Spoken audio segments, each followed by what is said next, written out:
திண்டிவனம் அடுத்த பிரம்மதேசம் பகுதியில் மே தினத்தை முன்னிட்டு அரசு மதுபான கடை விடுமுறை அளிக்கப்பட்டிருந்தது.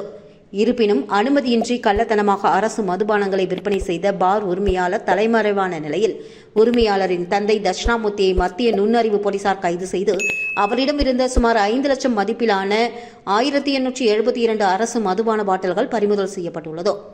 மே தினத்தை முன்னிட்டு தமிழகம் முழுவதும் மதுபான கடைகள் விடுமுறை அளிக்கப்பட்டிருந்தது. இந்நிலையில் விழுப்புரம் மாவட்டம் திண்டிவனம் அடுத்த பிரம்மதேசம் ஏந்தூர் ஏரிக்கரை அருகே கள்ளத்தனமாக அனுமதியின்றி மதுபானங்கள் விற்பனை செய்யப்படுவதாக மத்திய நுண்ணறிவு போலீசாருக்கு ரகசிய தகவல் கிடைத்தது. அந்த தகவலின் பேரில் மத்திய நுண்ணறிவு இன்ஸ்பெக்டர் சின்ன காமண்ணன் மற்றும் சப் இன்ஸ்பெக்டர் இனாயத் பாஷா, காவலர் மகா மார்க்ஸ் மற்றும் போலீசார் அந்த தகவலின் பெயரில் சோதனையில் ஈடுபட்ட பொழுது அப்பகுதியில் அரசு மதுபான கடை பார் நடத்தி வரும் விஜய் மற்றும் அவரது தந்தை தட்சிணாமூர்த்தி உள்ளிட்டோர் தமிழக அரசு மது பாட்டில்களை கள்ளத்தனமாக விற்பனை செய்தது தெரியவந்தது.